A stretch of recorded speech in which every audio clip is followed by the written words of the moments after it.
నందేమో నాన్నకి సింహం నీ అమ్మకి వాహనమై ఉండలేదా? ఎలకేమో తమరికి నెమలేమో తంబికి రథమల్లే మారలేదా? పలుజాతుల భిన్నత్వం కనిపిస్తున్నా, కలిసుంటూ ఏకత్వం బోధిస్తున్నా.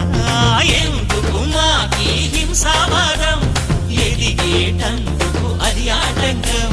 నేపరం మాకు సోదర భావం, మార్పులు మాలో కలిగేలా ఇవ్వు భరోసా. గం గణపతి గం గణపతి గం గం గం గం గం గణపతి. జై జై గణేశ, జై కొడత గణేశ, జయములిప్పు బొజ్జ గణేశ. హై హై గణేశ, అడిగేస్తా గణేశ, అభయమిప్పు బుజ్జి గణేశ.